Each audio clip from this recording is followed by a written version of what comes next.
ప్రెజలాడండి. బాగున్నారా? ఈరోజు వాక్యం, ఒక మనుష్యుడు తన ప్రాణమునకు ప్రతిగా ఏమి ఇయ్యగలడు? మార్కు సువార్త 8:37 ఉంది. అంటే నువ్వు ఏది చేసినా నీ ప్రాణాన్ని నువ్వు చనిపోయేటప్పుడు ఆపలేవు. ఎవరైనా సరే, ప్రతి మనిషికి ఆ 120 సంవత్సరాలే ఉన్నాయి. నీ ప్రాణం కోసం నువ్వేం చెల్లించలేవు. ఇంకా 36 చూస్తూ ఉంటుంది కదా, ఒకడు సర్వలోకంను సంపాదించుకొని తన ప్రాణం పోగొట్టుకుంటే వానికి ఏమి ప్రయోజనం? నువ్వు ఈ ప్రపంచంలో ఎంత కష్టపడి ఏమి చేసినా దాన్ని మనం తీసుకెళ్ళలేం.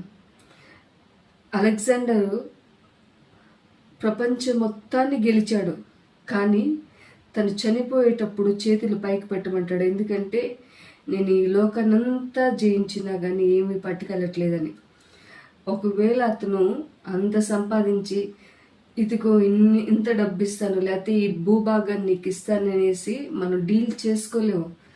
మన ప్రాణానికి ప్రతిగా ఏమి ఇవ్వలేము. ఎందుకంటే మన ప్రాణం ఆయన జీవవాయువు మనలో ఊదటం వల్ల వచ్చింది. అది తీసుకున్నప్పుడు మనం ఏమీ లేని ఉట్టి మట్టితో సమానం.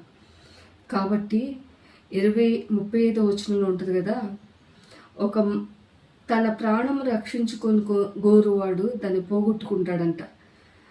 దాన్ని దేవుని నిమిత్తము, సువార్త నిమిత్తం ఎవరైతే తన ప్రాణాన్ని పెడతారో వారు దాన్ని రక్షించుకుంటారంట.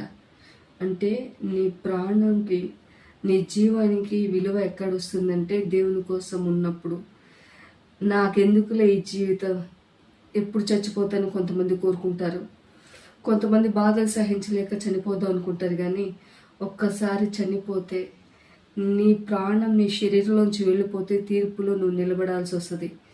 ఈ ప్రాణం దేవుడు నీకు బహుమానంగా ఇచ్చినప్పుడు ఆయన పని చెయ్యి. ఎందుకంటే దేవుని వాక్యం సెలవిస్తుంది కదా, అనేకులకు క్రయధనంగా తన ప్రాణాన్ని ఆయన పెట్టాడంట. ఆ ప్రాణాన్ని నీకు క్రయధనంగా ఇచ్చినప్పుడు, నీకు జీవాన్ని ఇచ్చినప్పుడు ఆ జీవాన్ని కోల్పోవద్దు. దేవుని కొరకు జీవించి ఆయన మహిమపరిచి బిడ్డగా ఉండండి. God bless you.